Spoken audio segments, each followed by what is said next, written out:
Hello everyone, we're here at the Freedom Park and we're going to look for a person to interview a random question along with my group mates. Hi, I'm John Harold Bermudez. May nahanap na po tayo unang interview.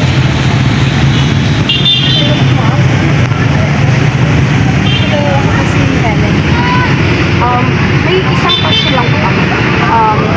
What is the importance of mathematics in your daily life? Siyempre, important din siya. Course kasi namin siya sa college. Then, the importance of mathematics sa daily life. Nagagamit natin siya kapag nag-commute. Which is sa money. Tapos, kapag na-apply din kasi natin siya sa buhay natin. Like, ang importance kasi ng math is when you know about kapag, di ba, sabi ko kanina about money. Kapag marunong ka ng math, hindi ka na ang mga tao na kapag binabariyahan ka, may alam ka sa ganyan.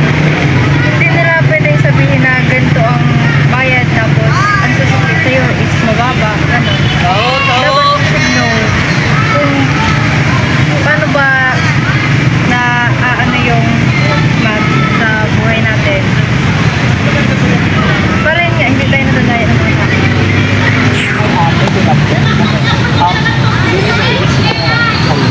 Introduce yourself. My name is Salome Balanca. So, may ask lang back to simple questions. Ano what way did you use mathematics in your everyday life? I think mathematics is used, basically, hindi naman siya yung mga complex na math, but the most basic math yung lagi natin na-encounter, which is the addition, subtraction. Madalas natin siya na-encounter sa pag-bilay ng mga bagay-bagay. So, sa pag-count ng financial budgeting, gano'n. So, doon yung parang pinaka-basic na pwede mo ma-apply na ginagamit ko in everyday. Thank you very much, ma'am, for participating. Thank you. Ano po muna po? I am OBGA. May isang question. How will you go apply math? I do use math every day, especially as an engineering student. And as a human being, syempre, gamit natin ang math in everyday life since, syempre, sa transportation, yung basic math, yung subtraction, yung addition, yung pagsukli, yung pagpili natin, diba? And as an engineering student, especially nga, gamit namin ng math since ang subject namin is more on math and it enhances yung mga critical thinking natin. Okay, thank you po. Pwede po ba namin malaman ang name niyo? Hi, I am Aaron Coronas Villaluz from CNSC. My course is program rather. Anyways, program ko po is Bachelor of Science in Business Administration, major in Human Resource Management. So, mayroon po kaming question, isa lang naman po. What is the importance of mathematics in your daily life? So, mathematics is important kasi parang mostly ng ginagawa natin is may mathematics or needed ng mathematics. For example, pag simpleng biyahe lang, need ng mathematics to count the coins or money sa budgeting, time management, and everything. So, thank you po. Ilan po. Can I get your name? My name is Jalitin Victorias po. Okay, Jolly, I have some questions for you. Okay lang ba?